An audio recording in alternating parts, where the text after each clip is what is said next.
Hello നമസ്കാരം. കങ്കോ എന്ന ചിത്രത്തിൻ്റെ first day Kerala box office collection റിപ്പോർട്ടാണ് ഇന്നൊരു വീഡിയോ ഭാഗത്ത്.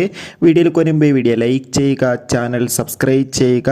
നവംബർ മാസം ഇനി അങ്ങോട്ട് ധാരാളം ചിത്രങ്ങൾ OTT റിലീസ് ചെയ്യാൻ പോവുകയാണ്.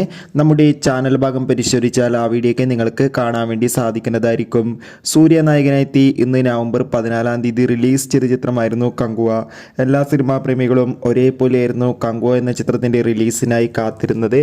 ഫൈനലി ചിത്രത്തിൻ്റെ ആദ്യ ഷോ കഴിയുമ്പോൾ തന്നെ ചിത്രത്തിന് അതിഗംഭീരമായ പോസിറ്റീവ് റെസ്പോൺസാണ് ലഭിച്ചിട്ടുണ്ടായിരുന്നത്. അതുകൊണ്ട് തന്നെ ചിത്രത്തിന് മികച്ചൊരു ബുക്കിംഗ് തന്നെയാണ് കേരളത്തിൽ നടക്കുന്നത്. ഇപ്പോൾ ഇതാ കങ്കോ എന്ന ചിത്രത്തിൻ്റെ ഏറ്റവും പ്രധാനപ്പെട്ട കേരള ബോക്സ് ഓഫീസ് കളക്ഷൻ റിപ്പോർട്ടൊക്കെ നമുക്ക് ലഭിച്ചിട്ടുണ്ട്. നമുക്ക് കിട്ടുന്ന റിപ്പോർട്ടുകൾ പ്രകാരം ആദ്യ ദിവസം 6 കോടിക്ക് അടുത്ത് വരെ കളക്ഷൻ നേടിയെടുക്കാൻ വേണ്ടി സാധിക്കുമെന്നാണ് ട്രാക്കിംഗ് റിപ്പോർട്ടുകൾ സൂചിപ്പിക്കുന്നത്. എന്തായാലും സൂര്യയുടെ കങ്കോ എന്ന ചിത്രത്തിൻ്റെ കൂടുതൽ ബോക്സ് ഓഫീസ് കളക്ഷൻ റിപ്പോർട്ട് അറിയാൻ വേണ്ടി നമുക്ക് കാത്തിരിക്കാം. ചിത്രം കണ്ടവരുടെ അഭിപ്രായം കമൻറ്റ് ചെയ്യുക. കൂടുതൽ സിനിമാ വാർത്തകൾ പെട്ടെന്ന് ലഭിക്കാൻ വേണ്ടി നമ്മുടെ ചാനൽ ഇപ്പോൾ തന്നെ സബ്സ്ക്രൈബ് ചെയ്യൂ.